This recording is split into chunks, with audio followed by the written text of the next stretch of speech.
everyone, and welcome to this presentation of Salem 1692, sponsored by the Clearwater Aging Well Center. Before we talk about the events of that year, let's look at where they actually occurred. This is an early map of Massachusetts Bay Colony, and the location of these events was up in the northeastern part of that colony. If I enlarge that section, you can see this more clearly. Down here is the city of Boston, and up along the coast was the port city of Salem. Although today we talk about it in relation to the Salem that we know today, there were actually two locations with the name Salem.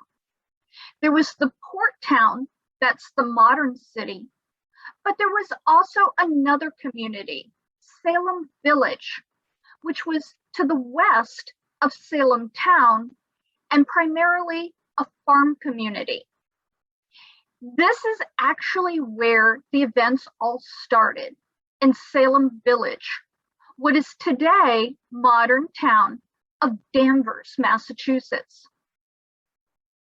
So what exactly happened? In the middle of January in 1692, during a bitterly cold winter, in the household of the Salem Village pastor, Reverend Paris, two girls living in the household started to exhibit very odd and unusual behavior. Betty was the pastor's daughter, and Abigail was his orphaned niece. They were the only ones in the household that began to act in this strange way. They started to bark like dogs, scream for unknown reasons, and convulse in what appeared to be seizures. The family and the neighbors prayed that the girls would improve, because that was the only thing they knew to do to try and help them. But the events continued day after day. A little over a month later, they were finally able to bring a doctor in. He examined the two girls, but he couldn't see any physical reason for their behavior. So he determined that they must be victims of witchcraft.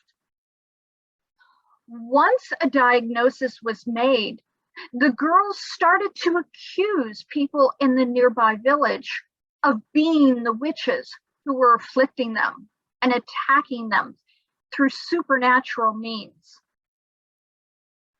Once word got out that there must be witches in the village, others started to exhibit strange behavior, especially friends of Abigail and Betty.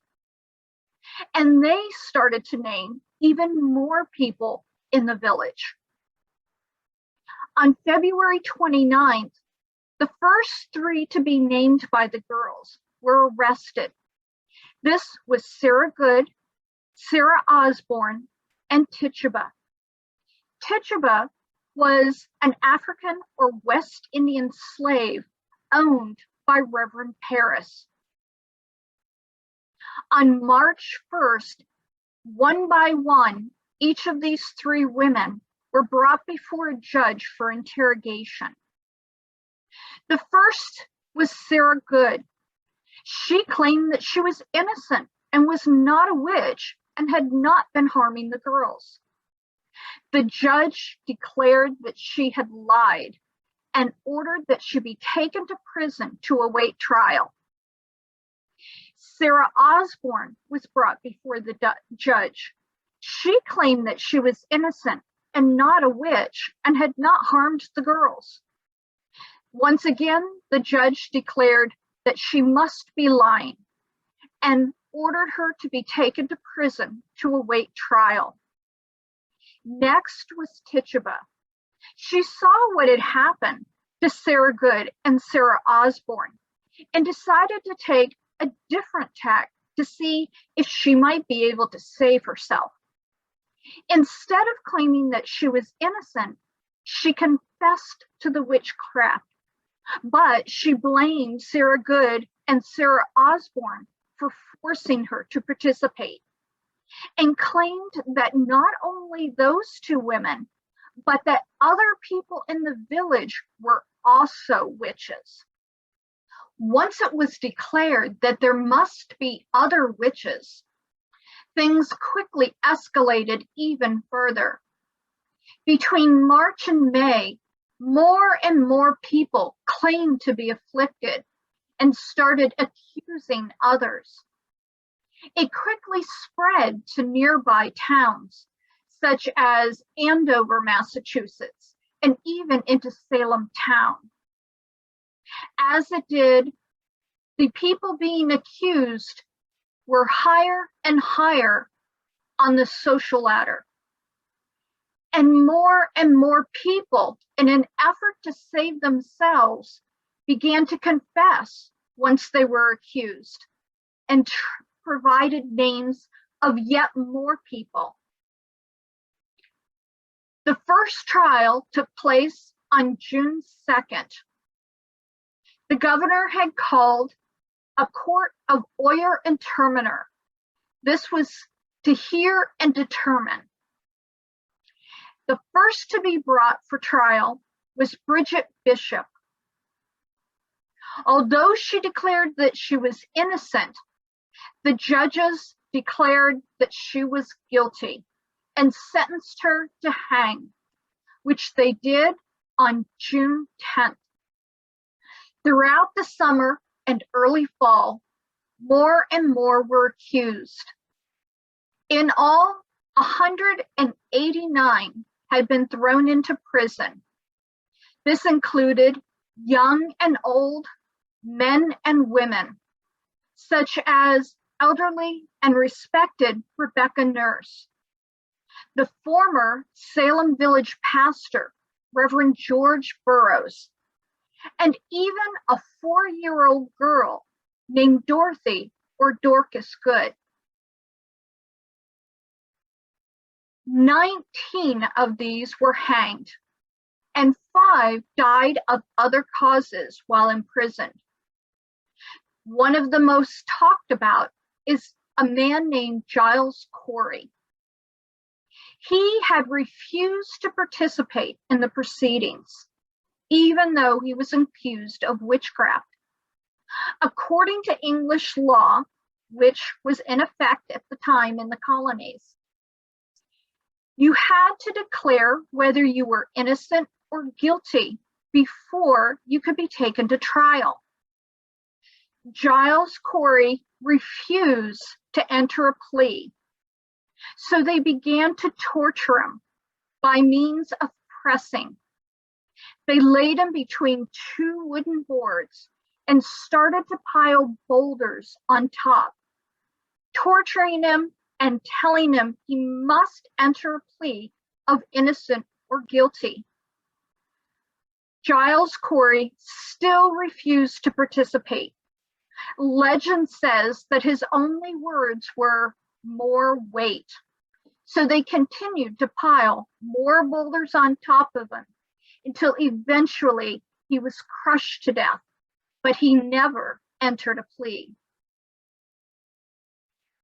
By October 12th, the governor could see that things had gotten completely out of control. There seemed to be no end in sight. And it was to the point where even his own wife had been accused. So finally, the governor called a halt and dismissed the court of oyer and terminer, and refused to allow any more to be imprisoned. In January and February, he instead called a new superior court, and their mission was only to handle the backlog of prisoners and allowed no new accusations. Eventually, all those who were in prison, the charges were dismissed, or those who had been accused were reprieved without execution. So how could something like this happen In colonial New England, there had been other witchcraft trials. However, in most cases, there was just one or two women accused and brought to trial. They were usually poorer women who had little support from family or their community. And in most cases, it did not come to execution. However, a few times, given enough pressure and just the right set of circumstances, it could create a kind of perfect storm that, once touched off, would set off a large-scale witch hunt, or what is also called an outbreak. At this time, Massachusetts Bay Colony was experiencing tremendous pressures. There were political, religious, social, and economic tensions spreading throughout the colony. And there were also significant military tensions. The people in the colony had just survived two very significant wars with the Native Americans that were on their borders. And the threat of more warfare was ever present. Not only were there colony-wide pressures, there were additional pressures and tensions within Salem village itself.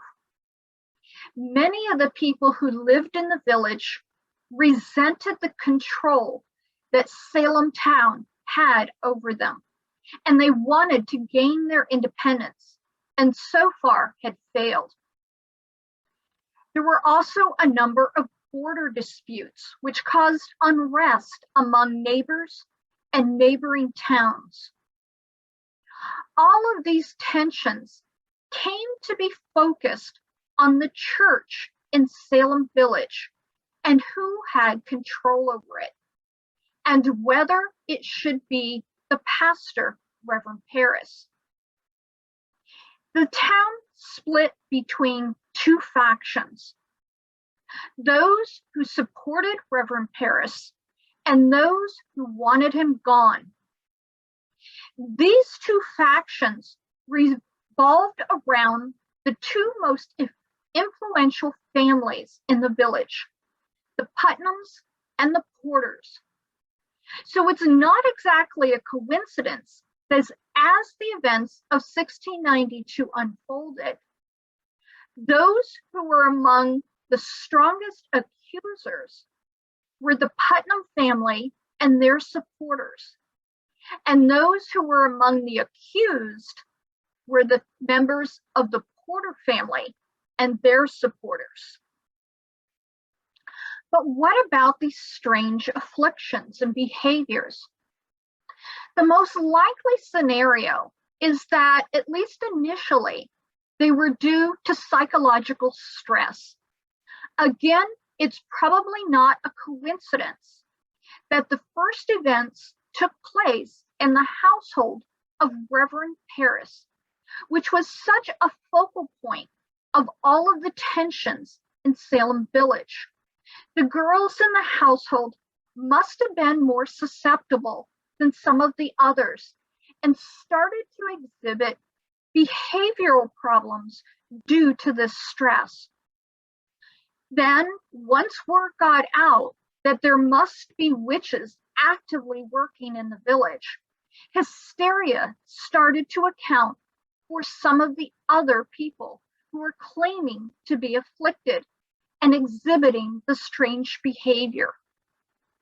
But as the events unfolded, undoubtedly, some of the people who were making accusations did so because they saw this as an opportunity to get back at their enemies or anybody who had slighted them in the past.